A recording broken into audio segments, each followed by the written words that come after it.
I am doctor Rukmini Mridula. I am neurologist हूँ। मैं Yashoda hospital Hitec City Hyderabad से आ रही हूँ। हमारा एक यूनिट है Parkinson disease and movement disorder research centre. हम लोग ज़्यादा काम पार्किंसन डिजीज में करते हैं। ये पार्किंसन डिजीज जो है वो एक न्यूरो डिजेनरेटिव बोलते हैं, मतलब जो ब्रेन में नस है वो उसका क्षीण हो जाता है। एक प्रोटीन है अल्फा सिन्यूक्लिन करके, वो बढ़ने के वजह से नस जो है वो डैमेज हो जाता है। ब्रेन का जो नसें हैं वो एक बार अगर डैमेज हुए तो उसको रीजनरेट नहीं होता, फिर वापस नहीं आता, तो उसको डैमेज होता ही रहता है। तो ये जो नस जो डैमेज होता है वो डोपामिन प्रोड्यूस करने वाला नस डैमेज होता है, तो इससे डोपामिन की कमी हो जाती है। तो हम लोग उसके वजह से क्या होता है, थोड़े से उसका पार्किंसंस का थोड़ा साइन सिम्टम्स आते हैं। वो सिम्टम्स कैसे हैं, कंपन, इसको कंपन व्याधि भी बोलते हैं। लॉट ऑफ बहुत लोगों को कंपन शुरू होता है, उसके साथ वो लोग बात करना धीरे हो जाना, हैंड राइटिंग थोड़ा सा कमजोर हो जाना, चलते समय थोड़ा सा झुक जाना, हाथ नहीं चलाना और थोड़ा गिर जाना। ये सब जो साइड इफेक्ट्स आई मीन जो सिम्टम्स है ये बढ़ता जाता है। इसके साथ साथ इनका कॉन्स्टिपेशन, थोड़ी नींद में बड़बड़ाना, ये सब होता है। ये डोपामिन की कमी से होता है, तो हम लोग डोपामिन इसको देने से इम्प्रूवमेंट होता है। इनिशियल स्टेज में हम लोग दवाई से ही डोपामिन बढ़ा सकते हैं। प्रॉब्लम दवाई का ये है कि जो डोपामिन हम लोग दे रहे हैं वो 3 से 4 घंटे ही काम करता है। तो 3 से 4 घंटे काम करते, जब ज्यादा दवाई देने की जरूरत पड़ती है, जब जब बीमारी बढ़ जाती है, तो 3 से 4 घंटे तक वो लोग अच्छे रहते हैं, जैसे उसको ऑन स्टेट बोलते हैं। उसके बाद उनका जो असर है पूरा कम हो जाता है, तो पूरा वो डल हो जाना, फ्रीज हो जाना, बैठ जाना, ऐसा हो जाता है। ऑफ के स्टेट जैसे एक स्विच के जैसे ही रहता है, वो ऑफ करे तो ऑफ हो जाते हैं, ऑन करे तो फिर अच्छे चलते हैं, ऑलमोस्ट नॉर्मल चलते हैं।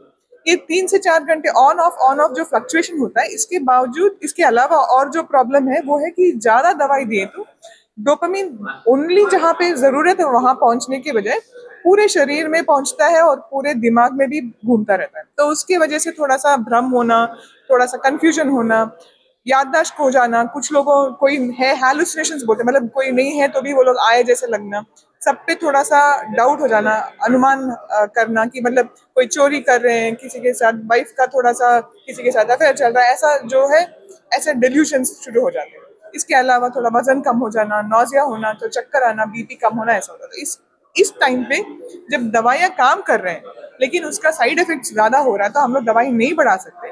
उस टाइम पे ये सर्जरी बहुत काम करता है। ये सर्जरी जो है, ये तार दो लगा के, इसको डीप ब्रेन स्टिमुलेशन बोलते हैं।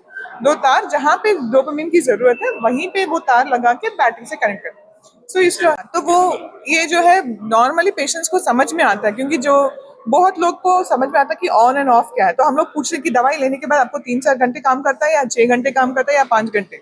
सो बहुत सारे पेशेंट्स बोलते हैं कि हमको 3-4 घंटे ही काम करता है, दवाई लेने के बाद एक आई मीन एक 40 मिनट के बाद उसका असर शुरू होता है। वो असर जो है 3 घंटे रहता है, फिर उसके बाद डल हो जाता है।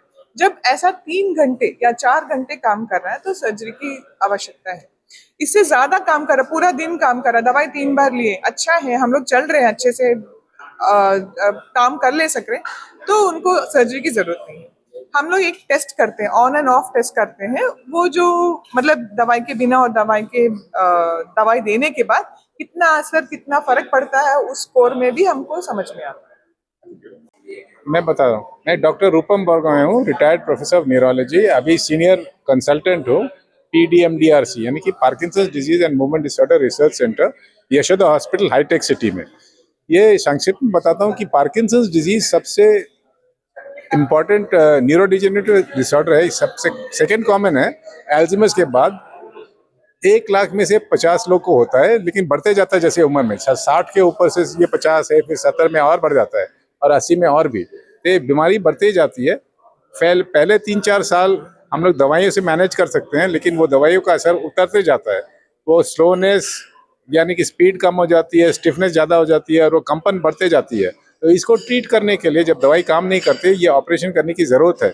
उसको बोलते हैं डीप ब्रेन स्टिमुलेशन, वो ब्रेन पेसेकर बोलते हैं। वो सबसे महत्वपूर्ण ट्रीटमेंट है इस बीमारी के लिए, क्योंकि इसमें से जो लोग अपने आप काम नहीं कर सकते वापस काम जा सकते हैं। दवाइयाँ बहुत कम हो जाती है तो साइड इफेक्ट भी कम हो जाती है, जैसे उनका वो जो नाचना होता है या भ्रम होता है वो सब कम हो जाती है, क्योंकि दवाइयाँ कम हो जाती है। तो इसीलिए ये ट्रीटमेंट बहुत अच्छा है और सब जगह अभी हम लोग इसका प्रचारण कर रहे हैं। जी जी सर, बोला वो कैसे ट्रीटमेंट होगा? अभी तक तो यहाँ कोई ब्रांच नहीं खोल रहे हैं। अभी तक वहाँ हमारे यहाँ पेशेंट्स आ रहे हैं, उड़ीसा से भी आते हैं। अभी आज लखनऊ से एक पेशेंट आए हैं, संजय गांधी के तो अलग अलग हॉस्पिटल से आते हैं। तो हमारे यहाँ करते हैं क्योंकि टीम बहुत अच्छा है हमारा, सर्जन ठीक है, जो सेटअप है वो इतना आसान नहीं है सब जगह रिप्रोड्यूस करना। ये बहुत बारीकी का काम है। अगर 1 मिलीमीटर इस तरह और उस तरह चले जाए, टारगेट जो बहुत छोटा है दिमाग के बीच में है, 3 से 5 मिलीमीटर का साइज है, थोड़ा इधर उधर हो जाए तो रिजल्ट ठीक नहीं होता। तो इसीलिए सब जगह नहीं किया जा सकता अभी नहीं तक। नहीं सर, एक क्वेश्चन सवाल है। तो उड़ीसा का आदमी ये नेट में भी देख सकते हैं, आजकल तो लोग ज्यादातर नेट में देखते हैं, लेकिन आपके जो द्वारा आपके जरिए लोगों को मालूम पड़ेगा कि ऐसे किया जा सकता अभी है। कहाँ यहाँ पे हम लोग होगा ट्रीटमेंट? अभी जो भुवनेश्वर में कहाँ पे आप ट्रीटमेंट करेंगे पेशेंट? हमारे यहाँ आता है, हैदराबाद आते हैं, हम लोग वहाँ ऑपरेशन करते हैं। फिर हम क्या करते हैं कि अगर उनको प्रोग्रामिंग करना है तो उनको पेशेंट प्रोग्रामर दिया जाता है, वो खरीद सकते हैं। वो पेशेंट प्रोग्रामर आप व्हाट्सएप फिल्म भेजिए, हम लोग व्हाट्सएप में देख लेते हैं और आपको बोलते हैं करंट बढ़ाओ या कमाओ या प्रोग्राम चेंज करो या दवाई बदलो। ये हम लोग वहीं से, तो बार बार इतना आने की कोई सख्त जरूरी नहीं है, कभी 1-2 बार तो आना पड़ेगा ही। तो आप बोल रहे हैं तो हर पेशेंट डायरेक्टर है Parkinson disease and movement disorder research centre Hyderabad से आ रहे हैं। तो हमारा पूरे टीम है, हम लोग पार्किंसन डिजीज और मूवमेंट डिसऑर्डर्स के काम में ही हम लोग मानते हैं और इसी पे ध्यान देते हैं।